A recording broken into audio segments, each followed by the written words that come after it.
Hi, this is Joseph in SPD, and for my improvement video this week, I'm going to share with everyone our new process for door hardware returns. So underneath the portal, under the standard operating procedures under purchasing, you'll see the link to the Swiss. And so the first step is that the PM is notified that there needs to be a door hardware return. And the key point to that is if the return is less, the credit is going to be less than $500, then see our options in this attachment right here. So we did a cost analysis, and if the return is going to be less than $500 and there's restocking fees, it may actually cost us more resources to manage the return and track it all the way through accounting than just either keeping it and reusing it on a next upcoming job if it's a standard hardware item, or possibly just recycling it or keeping it for another job in your office. So we're going to leave it at the discretion of the project manager to make that call, but we do have a list of what our standard hardware is. So if you do have one of these and it's not, your return is not going to exceed $500, then please bring this to the door department. We now have a cart over there with the list of that hardware. Okay, so if the return is going to be greater than $500, the PM is then going to locate the hardware to be returned, and the PM needs to verify this hardware is in a returnable condition. If not, just bring it to the shop so that they can recycle the materials. So you need to make sure that the box isn't ripped open or the part hasn't had pieces taken off of it, otherwise the vendor won't take it.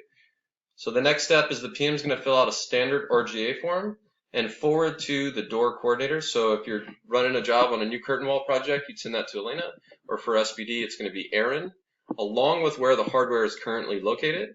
And our standard RGA form is now located under our Walters and Walt Excel templates. So I'll show you what that looks like.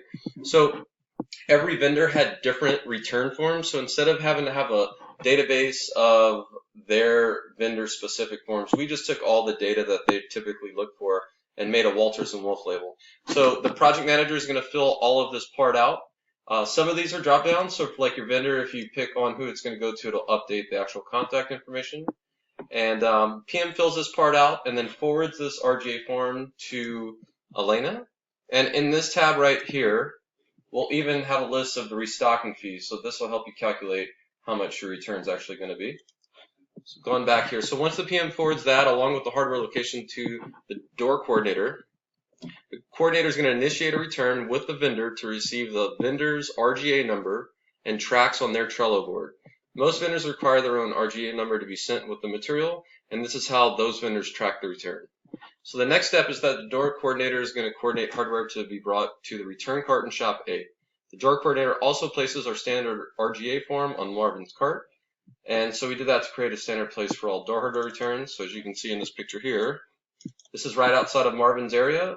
So there's a Swiss for when people bring materials here. This is critical for the field. So when hardware gets dropped off, we need them to fill out this label, which has the job name, job number, and who dropped the hardware off. Okay. So then Marvin's going to create a label and coordinate shipping pickup. Marvin will send email to the door coordinator with the tracking number. And this is going to get reflected on our Trello tracker. And this will allow anyone to kind of see where the credit's at in the process. So the door coordinator tracks any issues with the vendor until the credit is received and updates the status on the Trello board. And door coordinators will review Trello board weekly at the end of our Thursday door scheduling meeting. And their Trello board is here. So if you click on that link, it will take you to their hardware returns board. And you can see we have it organized by when we even initially requested the RGA. Then this is when it's in the shipping process. Once the materials get shipped, we move it here. Once the credit gets received, it comes off of here, and then it goes to archived. And so only Aaron and Elena have editing access to this, but project managers can definitely view all of this just to be able to check to see the status of their return. Okay, once the AP receives a credit memo and processes into accounting, that comes off the Trello board, and then the PM just needs to kind of monitor their committed costs and update their projections as needed once they see the credit posted in the portal. All right, if you have any questions about this, feel free to speak with Elena and Aaron, and hope this helps. Thanks.